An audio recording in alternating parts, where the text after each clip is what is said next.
Right, Andy, you got into your second year back in the British Touring Car Championship after that one-off drive a few years ago, so how much are you looking forward to this year? I'm really looking forward to this year.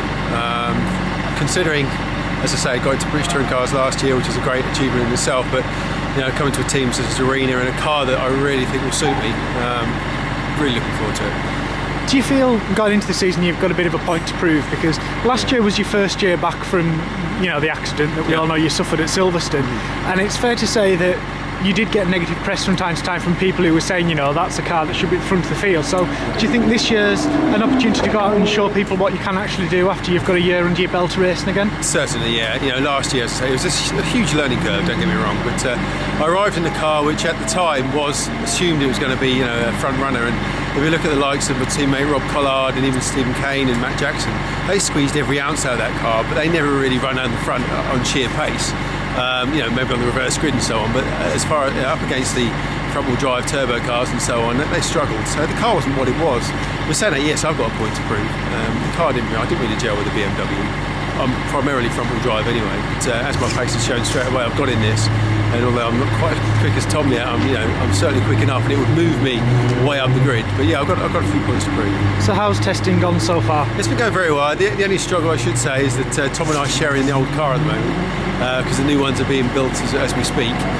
So that's sort of hampering our testing a little bit, because we're only getting sort of half a day here, half a day there each. But it's still useful. Any bit of seat time is useful. What's the aim then for this season? I want to win a race, certainly. Tom's going to be going for the championship without a doubt, but I think I'm in a fantastic car. I'm in a car that's going to be able to win races on sheer pace. I've got to work on qualifying this year. That's where I struggled last year. My race pace was always very good and not far off from Collard's, but I just couldn't qualify the BMW with the tyres and so on. But the front wheel drives, when you get in there with new tyres on, you feel the grip straight away, and that pushes you up the grid instantly. So I've got to work on my qualifying, but I've got to win a race this year, definitely. It's kind of tough to compare this car to the BMW because you're going from rear to front wheel drive and you've now got the turbo engine, but how much of a difference do you think that engine will make for a start? Everyone went on about this engine last year, obviously, because it's very powerful. Yes, it is a very powerful engine, but you've still got to put the power down. And everyone on the outside looking in said, they've just got so much brake horsepower, that's why they're winning races. But when behind the scenes, the work that they've done on the chassis is fantastic, development work. So it's going to make a difference, of course it is, but I think everybody stepped up to that. You've got Honda now coming out with an NGTC engine, obviously the Vauxhalls, all these new NGTC cars, literally everybody, with the exception to probably Chevrolet, which was quick enough anyway. It's going to have a similar sort of power.